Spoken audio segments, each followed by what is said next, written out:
আসসালামু আলাইকুম এভরিওয়ান, আমি আলামিন পড়াশোনা করছি সিলেট এমএজি উসমানী মেডিকেল কলেজে এমবিবিএস প্রথম বর্ষ। তো আজকে যে টপিকটি নিয়ে আলোচনা করব তা হলো যে ক্যালকুলেটর ছাড়া কীভাবে পিএইচ নির্ণয়ের অঙ্কগুলো করা যায়। মেডিকেল ভর্তি পরীক্ষার জন্য এগুলো অত্যন্ত গুরুত্বপূর্ণ, কেননা প্রত্যেকবারে এখান থেকে প্রায় দেখা যায় যে এমসিকিউ আসে এবং ক্যালকুলেটর যেহেতু অ্যালাউ না, ক্যালকুলেটর ছাড়াই সলভ করতে হয়। তো ইনশাল্লাহ আজকে সবটুকু দেখানোর চেষ্টা করব। শুরুতে কিছু লগের মান মুখস্থ করা লাগবে। তো আমি এখানে রেখেছি লগ 1 থেকে 10 পর্যন্ত। তো মনে রাখার সুবিধার্থে লগ 1 থেকে 10 পর্যন্ত এভাবে যতটুকু বাড়তে থাকবে লগের মানও তত বাড়তে থাকবে। যেমন লগ 1 এর মান হচ্ছে 0 আর লগ 10 এর মান হচ্ছে 1, অর্থাৎ লগ 1 থেকে লগ 10 পর্যন্ত লিমিটটা হলো 0 থেকে 1 পর্যন্ত।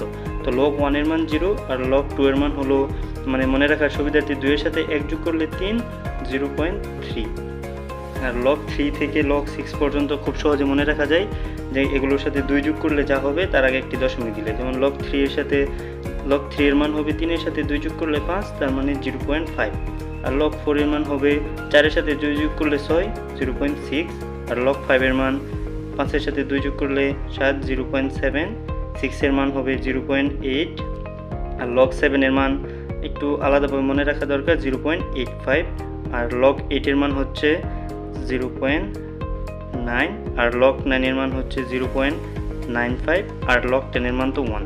তো তোমরা একটু কষ্ট করে লগের মানগুলো মনে রাখার চেষ্টা করবে। মনে রাখা খুব সহজ, ট্রিক তো দিয়ে দিলাম যে যোগ করে করে কেমনে মনে রাখা যায়, মনে রাখার চেষ্টা করবে।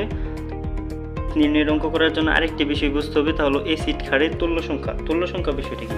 ধরো HCl একটি অ্যাসিড এবং H2SO4ও একটি অ্যাসিড। তো তুল্য সংখ্যার ব্যাপারটা হলো যে জলীয় দ্রবণী HCl কয়টি হাইড্রোজেন আয়ন দান করে আর H2SO4 কয়টি হাইড্রোজেন আয়ন দান করে। HCl হাইড্রোক্লোরিক এর মধ্যে যেহেতু একটি হাইড্রোজেন আছে, আমরা জানি এটি জলীয় দ্রবণে একটি হাইড্রোজেন আয়ন দান করতে পারবে, আর H2SO4 হচ্ছে 2টি হাইড্রোজেন আয়ন দান করতে পারবে। তার মানে হাইড্রোক্লোরিকের তুল্য সংখ্যা হচ্ছে 1 আর H2SO4 এর তুল্য সংখ্যা হচ্ছে 2। একইভাবে ক্ষারের ক্ষেত্রেও দেখা যায় যে সোডিয়াম হাইড্রোক্সাইড একটি ক্ষার এবং ক্যালসিয়াম হাইড্রোক্সাইড আরেকটি ক্ষার। তো সোডিয়াম হাইড্রোক্সাইড জলীয় দ্রবণে একটি হাইড্রোক্সিল আয়ন দান করতে পারে, তার মানে সোডিয়াম হাইড্রোক্সাইডের তুল্য সংখ্যা হচ্ছে 1। আর ক্যালসিয়াম হাইড্রোক্সাইড 2টি হাইড্রোক্সিল আয়ন দান করতে পারে, তাই ক্যালসিয়াম হাইড্রোক্সাইডের তুল্য সংখ্যা হবে 2। অর্থাৎ জলীয় দ্রবণে অ্যাসিড বা ক্ষার যতটি হাইড্রোজেন আয়ন বা হাইড্রোক্সিল আয়ন দান করতে পারবে তা হলো তার তুল্য সংখ্যা। মানে পিএইচ নির্ণয়ের জন্য তুল্য সংখ্যার ব্যাপারটা জানা খুব প্রয়োজনীয়। এখন দেখো পিএইচ নির্ণয়ের অঙ্কগুলো কীভাবে আসে।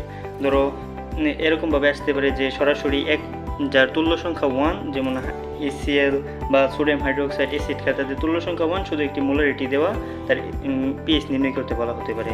আবার যার তুল্য সংখ্যা 2, এরকম H2SO4 বা ক্যালসিয়াম হাইড্রোক্সাইড, তাদের মোলারিটি দিয়ে তুল্য সংখ্যা নির্ণয় করতে পারে, বলতে পারে। আবার এরকম হতে পারে যে সরাসরি মোলারিটিটা এরকম দশমিকে না দিয়ে এরকম যে বৈজ্ঞানিক সংখ্যা আকারে দিয়ে তার পিএইচ নির্ণয় করতে বলা হতে পারে। 5 × 10⁻7 মোলার নাইট্রিক অ্যাসিডের পিএইচ নির্ণয় করো। তো আমি একটি করে দেখাচ্ছি। তো পিএইচ নির্ণয় করার জন্য শুরুতে যা লাগবে, যেরকম ধরো একটি নিলাম 0.005 HCl। এক্ষেত্রে দেখতে হবে যে দশমিকের পরে কয়টি সংখ্যা আছে, 1, 2, 3। দশমিকের পরে যেহেতু 3টি সংখ্যা 3 মাইনাস শেষের যে সংখ্যাটি আছে 5, লগ 5 মাইনাস করতে হবে। তো 3 মাইনাস লগ 5, আমরা জেনে আসছি লগ 5 এর মান 5 এর সাথে 2 যোগ করলে 7, তার মানে 0.7। তো 3 থেকে 0.7 বাদ দিলে 2.3, এটি হচ্ছে 0.005 মোলার HCl এর। আবার একইভাবে যদি 0.0005 মোলার HCl এর পিএইচ নির্ণয় করি, তাহলে দশমিকের পরে 1, 2, 3, 4 চারটি সংখ্যা 4 মাইনাস সর্বশেষ সংখ্যাটি হলো 5, তার মানে লগ 5। তো 4 মাইনাস লগ 5 এর মান হলো, যে মনে রাখার নিয়মটি ছিল 5 এর সাথে 2 যোগ করলে 7, 0.7, তার মানে 3.3। অর্থাৎ 0.005 মোলার HCl এর পিএইচ হলো 2.3 আর 0.0005 মোলার HCl এর পিএইচ হলো 3.3। এটি হলো যাদের তুল্য সংখ্যা 1। এক্ষেত্রে কোনো অ্যাসিডের তুল্য সংখ্যা যদি 2 হয়, যেরকম সালফিউরিক অ্যাসিডের তুল্য সংখ্যা 2, অর্থাৎ জলীয় দ্রবণ 2টি হাইড্রোজেন আয়ন দান করতে পারে, তাহলে তার পিএইচ নির্ণয়ের জন্য যা করতে হবে আগের মতোই দশমিকের পরে জয়টি সংখ্যা 1, 2, 3, 3টি সংখ্যা 3 মাইনাস সর্বশেষ সংখ্যা হলো 3। যেহেতু এটি হচ্ছে তুল্য সংখ্যা 2, তাই সর্বশেষ সংখ্যা 3 এর সাথে 2 গুণ করে 6, অর্থাৎ লগ 6 মাইনাস করতে হবে।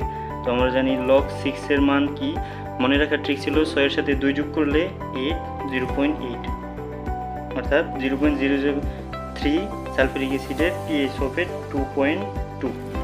এটি হচ্ছে যদি তুল্য সংখ্যা 2 বা তুল্য সংখ্যা যদি একের অধিক থাকে তাহলে সর্বশেষ যে সংখ্যাটি থাকবে তার সাথে, অর্থাৎ দশমিকের পরে জয়টি সংখ্যা আছে, 3টি সংখ্যা আছে 3 মাইনাস লগ 3 হওয়ার কথা ছিল, কিন্তু তুল্য সংখ্যা 2 হওয়ার জন্য 3-এর সাথে 2 গুণ করে লগ 6 মাইনাস করা হয়েছে।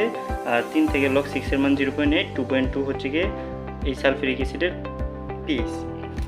এবার ক্ষারের ক্ষেত্রে পিএইচ নির্ণয়ের বিষয়টি একই রকম, তবে এই ক্ষেত্রে যা এই ফর্মুলা অনুযায়ী যা বের হবে তা হবে পিইউএস। যেরকম দশমিকের পরে 3টি সংখ্যা 3 মাইনাস 2 আছে লগ 2, আর আমরা জানি লগ 2 এর মান হচ্ছে 0.3 অর্থাৎ 2.7 যে মানটা আসছে এটি কিন্তু যেহেতু ক্ষার তাই এই মানটা পিএইচ না, এটি হচ্ছে পিইউএস। কারণ আমরা জানি অ্যাসিডের পিএইচ হবে সর্বদা 7-এর চাইতে কম আর ক্ষারের পিএইচ হবে 7-এর চাইতে বেশি, তাই 2.7 এটি কোনোভাবেই ক্ষারের পিএইচ না, 2.7 এটি ক্ষারের পিইউএস।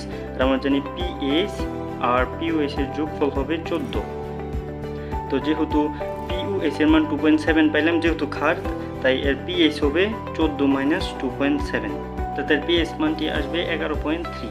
সেই দশমিকের পরে যতগুলো সংখ্যা থাকবে পিএইচ নির্ণয়ের ক্ষেত্রে ওইটা দেখতে হবে। যেরকম 0.0000 যদি 5 হয়, দশমিকের পরে 1 2 3 4 5 6 6টি সংখ্যা আছে, 6 মাইনাস সর্বশেষ সংখ্যা যেহেতু 5 আর 5-এর সাথে সর্বশেষ সংখ্যা যেহেতু 5, তুল্য সংখ্যা যত হবে 5-এর সাথে ওই তুল্য সংখ্যা গুণ করে বিয়োগ করতে হবে। ধরলাম এটি সালফিউরিক অ্যাসিড, তাই তুল্য সংখ্যা 2, 5 দুগুণে 10 লগ 10, অর্থাৎ 6 মাইনাস লগ 10 এরকম বের করতে হবে। আর লগ 10 এর মান 1, অর্থাৎ এটির পিএইচ হচ্ছে 5। তাই লক্ষ্য রাখার বিষয় হলো দশমিকের পরে কয়টি সংখ্যা আছে ওই সংখ্যা আগে লিখতে হবে, তারপরে সর্বশেষ যে সংখ্যাটি আছে ওই সংখ্যাটি লগ আকারে লিখে আগেরটার থেকে মাইনাস করতে হবে। আর যদি ওই অ্যাসিড বা ক্ষারটি যদি একাধিক তুল্য সংখ্যা বা একের অধিক তুল্য সংখ্যা থাকে ওই তুল্য সংখ্যাটা গুণ করতে হবে। আর যদি ক্ষারের ক্ষেত্রে বলে তাহলে এই ফর্মুলা অনুযায়ী যা বের হবে তা হবে পিইউএস, 14 থেকে ওই পিইউএস মান বাদ দিয়ে যা থাকবে তা হচ্ছে পিএইচ। যেরকম 2.7 বের হয়েছিল এটি হচ্ছে পিইউএস, 14 থেকে বাদ দিয়ে 11.3, কিন্তু অ্যাসিডের ক্ষেত্রে আবার যা বের হবে তা সরাসরি পিএইচ। বিষয় হলো যে অনেক সময় দেখা যায় যে মোলারিটি বৈজ্ঞানিক সংখ্যা আকারে থাকে, বৈজ্ঞানিক সংখ্যার ক্ষেত্রে পিএইচ যেভাবে নির্ণয় করতে হবে, যেরকম 5 × 10⁻7 মোলার HCl, এক্ষেত্রে পাওয়ার আকারে যে সংখ্যাটি থাকবে, যেরকম এখানে 7 আছে, তো এর পিএইচ নির্ণয় করার জন্য 7 মাইনাস শুরুতে সংখ্যাটি আছে 5, এটি যেহেতু তুল্য সংখ্যা হাইড্রোক্লোরিকের 1 তাই সরাসরি লগ 5 মাইনাস করতে হবে।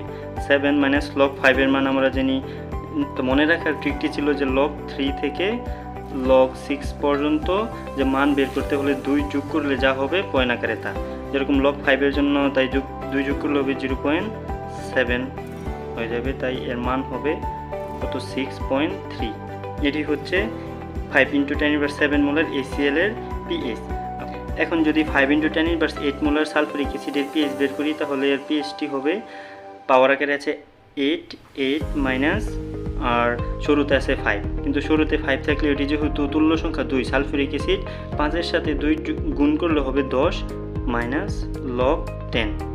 এখানে কিন্তু হাইড্রোক্লোরিকের ক্ষেত্রে ছিল লগ 5, কারণ হাইড্রোক্লোরিকের ক্ষেত্রে তুল্য সংখ্যা 1 তাই এখানে কোনো গুণ হয়নি, যা ছিল তাই লগ আকারে লেখা হয়েছে। আর সালফিউরিক অ্যাসিডের ক্ষেত্রে হলো শুরুতে 5 থাকা সত্ত্বেও এখানে 10 লেখা হয়েছে, কারণ সালফিউরিক অ্যাসিডের তুল্য সংখ্যা 2, ওই 2 দিয়ে 5কে গুণ করে 5 দুগুণে 10 লেখা হয়েছে, তাই এর পিএইচ হবে 8 মাইনাস আর লগ 10 এর মান আমরা জানি কত ছিল 1, অর্থাৎ এটির পিএইচ হবে 7। তো এত মোলার সালফিউরিক অ্যাসিডের পিএইচ 7। আশা করি সবাই বুঝতে পারছো। এখন থেকে ক্যালকুলেটর ছাড়া পিএইচ নির্ণয় করা কিছুটা হলেও তোমাদের জন্য সহজ হবে। তো আবার বলছি, একটি বিষয় খেয়াল রাখবা যে দশমিকের পরে কয়টি সংখ্যা আছে। দশমিকের পরে যে কয়টি সংখ্যা থাকবে, যেমন 3টি সংখ্যা আছে, 3 মাইনাস সর্বশেষ সংখ্যা লগ আকারে মাইনাস করে দেবা, শেষ, এতটুকুই, আর কিছু না। যদি ওই অ্যাসিড বা ক্ষারটি যদি তুল্য সংখ্যা 2 বা 3 বা মানে একের অধিক হয় তাহলে ওই শেষ সংখ্যাটির সাথে ওই তুল্য সংখ্যা গুণ করে মাইনাস করবা। যেমন এটার তুল্য সংখ্যা 2 হলে 3 দুগুণে 6 মানে লগ 6 মাইনাস করতে হবে, এতটুকুই। এটি হচ্ছে পিএইচ নির্ণয়ের সব বিস্তারিত ছিল। আর লগের যে মানগুলো শুরুতে দেখাইছিলাম ওইগুলো একটু কষ্ট করে মুখস্থ করে নেবা, তাহলেই আর পিএইচ নির্ণয়ের কোনো সমস্যা হবে না ইনশাল্লাহ।